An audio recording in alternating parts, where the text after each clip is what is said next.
criminal cyber gang has stolen as much as $1 billion from over 100 financial institutions over the past 2 years. The gang, which has been dubbed Carbanak. The authors of the report call it the great bank robbery of the modern era. Their ultimate goal was to steal as much money as possible, and they largely accomplished that. 2014, Russia. In the middle of the night, one of the Kaspersky Labs employees is called by, quote, the most stressed out guy he ever talked to, unquote. It was a bank employee of one of the largest Russian banks, and he was so paranoid that he didn't even want to reveal what was going on. He feared that his phone might have been bugged and his emails hacked, and insisted on a personal meeting as soon as possible. It turned out that the bank's domain controller was sending sensitive data to unknown servers in China. The domain controller is the most important server of any business, and if you can access the domain controller, you have control over everything else in that network. This means that whoever gets their hands on this server can do everything from looking at insignificant customer data to adding and removing funds from accounts, and even sending millions of dollars through the SWIFT banking system. So, if this server is doing things that nobody knows about, the bank probably has a very big problem. Astonished by the fact that someone hacked into the domain controller of a bank worth billions of dollars, the Kaspersky employees went to work. They analyzed every single network, phone, and computer connected to the internal banking network. At first, they didn't find anything suspicious. However, some of the computers had the screen-sharing software VNC installed on them, and upon questioning the bank about it, they found out that nobody ever installed it. One of Kaspersky's experts then thought that someone must be spying on the bank employees for some reason. To test his theory, he opened a blank Word document on one of the computers and wrote, "Hello." He then waited, and waited, and waited, until the computer suddenly began to type on its own. "Hello, you won't catch us," was the reply. The experts were now dead set on catching the mysterious hackers, and went on to try and find out just how on earth they managed to gain control over something as important as the domain controller. They discovered that a bank employee had received an email from someone who was claiming to be a legitimate customer. However, in reality, this email was completely fake. To make things even worse, this email had a malicious Word document attached to it.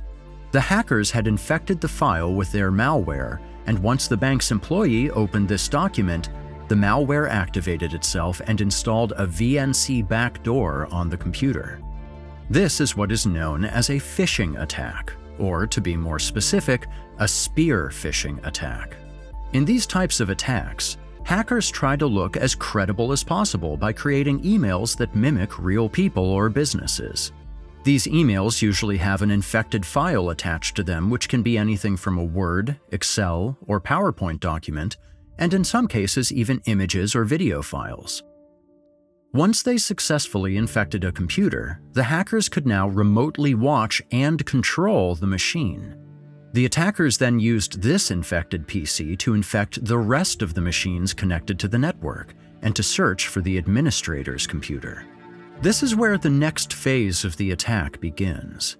They would slow down the admin computer by running as many background programs as possible and hoping that one of the bank employees would eventually contact IT support to fix the PC. And this is exactly what happened. Once the IT support arrived, they entered the admin passwords and tried to fix the problems on the computer. However, unbeknownst to them, they didn't fix anything. Instead, they had just compromised the security of the entire bank. Thanks to a keylogger, a program that records every keystroke made on the keyboard, the hackers obtained the admin passwords and were now able to log into the admin account and infect the remaining network of the bank.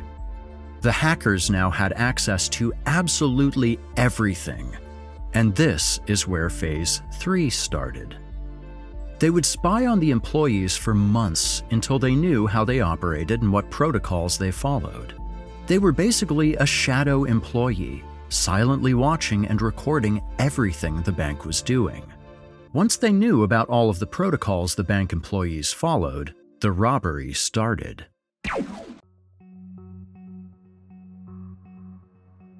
First of all, they would impersonate high-ranking banking employees and manually send massive amounts of money to their accounts via the international banking system known as SWIFT. Secondly, they used the bank's e-payment system to send money to their accounts, which then again sent the money to other accounts, located mostly in China and the US. These accounts were then emptied by the henchmen of the group, which are known as money mules. The next method was akin to the stuff of Hollywood movies. Because the hackers had access to the entire internal network of the bank, they were able to remotely control ATMs and make them spit out cash whenever they wanted. These ATMs were usually in remote places, and the money was once again collected by money mules. These methods were pretty amazing, but it was the last procedure that was the most interesting one. They would take accounts that had small amounts of money in them, inflate them, and then pocket the difference. However, this is where they messed up for the first time. They accidentally inflated the account of an elderly Russian man who only had 34 rubles in his account when he went to bed. The next morning, he had over 10 million rubles in the same account. Luckily for the hackers, the bank thought they had made a mistake and no investigation was started. Even though the experts knew exactly how the hackers infected the bank, they were not able to find any traces that would lead them to the stolen $9 million US, and the case was eventually put on hold. A few weeks later, Eugene Kaspersky, the CEO of Kaspersky Labs, traveled to a cybersecurity conference in Singapore. There, he wanted to talk about his experience with the Carbanak hackers, and to his surprise, it turned out that this was not an isolated case. Europol, the European Union's law enforcement agency, had also registered a few of these attacks on European banks. The two then decided to team up with the banks that had been hit by Carbanak, different cybersecurity specialists, and a few experts from other intelligence agencies. The group then formed the Joint Cybercrime Action Task Force, also known as JCAT, and started to pour resources into hunting the mysterious Carbanak group. At first, they didn't find any clues about the hackers until one of the Kaspersky Labs employees found a tiny mistake in the Carbanak code. This mistake enabled the experts to send a request to the Carbanak command and control server. In basic terms, if they sent a very specific message to this server, they would receive a very specific answer. However, there was one problem. They had to send this request to the Carbanak command and control server and not any other server. But nobody knew the physical nor the digital address of this Carbanak server. This meant that the Kaspersky team had to literally scan the entire internet and send this request to every single server connected to the web, hoping that one of the servers would eventually answer them with the message they were looking for. After 2 days, they got exactly what they wanted. The Carbanak command and control server answered their request, and as a result of this, the experts were able to find it. The server was located in the country with the best IT infrastructure in Europe and the second best connected country in the world, the Netherlands. The Dutch police quickly managed to get their hands on the server and invited the experts to investigate it. The analysis of this command and control server then revealed the terrifying true scope of the Carbanak attacks. They weren't just targeting banks in Europe and Russia, but in almost every country in the world. From China, Bangladesh, India, and other Asian countries to Africa and even the USA.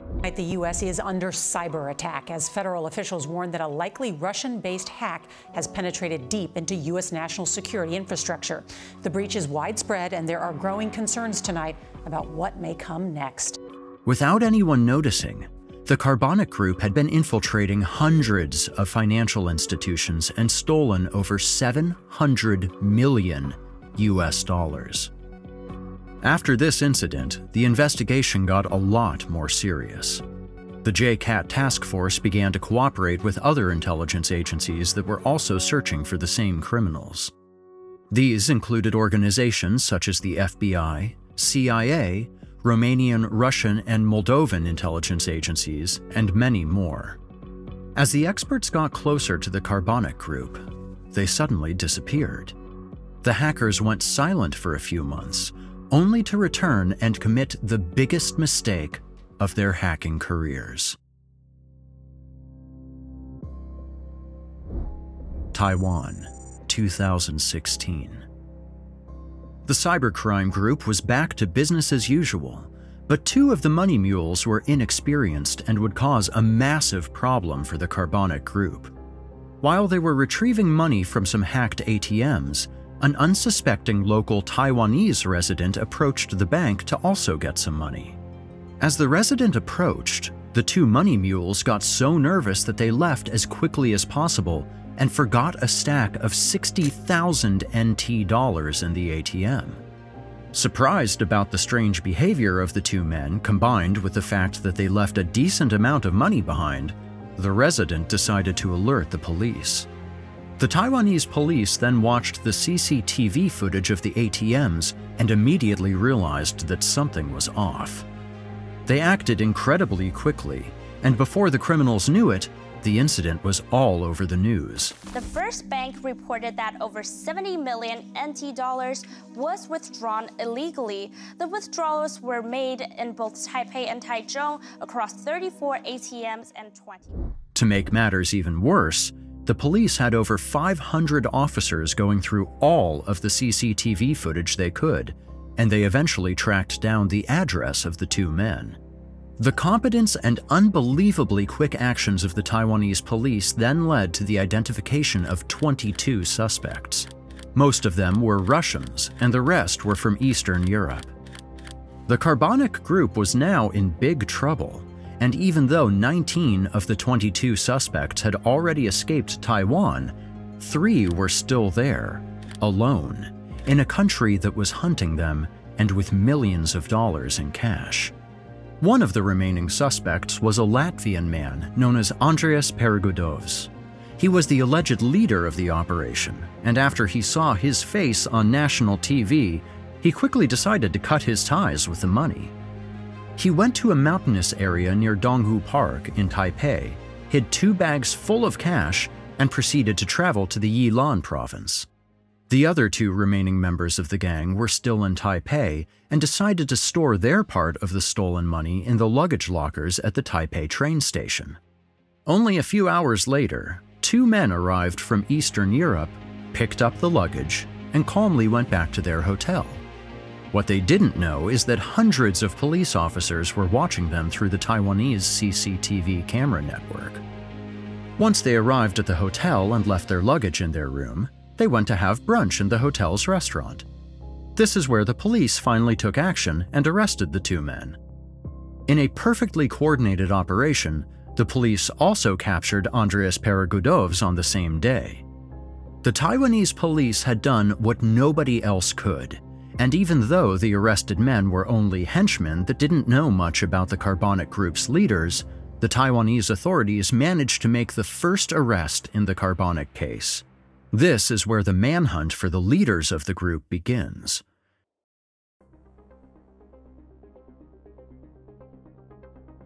Spain, 2018. Spanish authorities were investigating a criminal organization that was laundering money in Spain. With the help of Interpol, an international law enforcement agency, the Spanish police were able to find out who was delivering the money that was being laundered and who their clients were. Through sheer coincidence, they discovered that one of the clients of the money laundering criminals was a Ukrainian computer specialist known as Dennis K. After thoroughly investigating this man, it was revealed that he had links to the Russian and Moldovan Mafia, and that he had coordinated several cyber attacks for them. They had been cooperating since 2013, and while the Mafia provided Dennis K with the money mules, he would pay a hefty 40% of all of his profits to these Eastern European criminal organizations. Dennis K. and 3 other members of the group were finally arrested in the port city of Alicante in 2018, and upon raiding their property, police found boxes full of jewelry, 2 BMWs, and 15,000 bitcoins, which, at the time, were worth about $150 million US dollars. The rest of the $1 billion US dollars was never found, and even though Dennis K. was supposedly the leader of the group, Kaspersky Labs believed that there are many more people involved in this. Either way, the group is still active today and still stealing millions every year, operating under different names, such as Fin7, Joker Stash, Cobalt Spider, and many more. If you enjoy this video, please leave a like and subscribe. Also, let us know what you think about the Carbanak Group. Video narrated by Eric Peabody.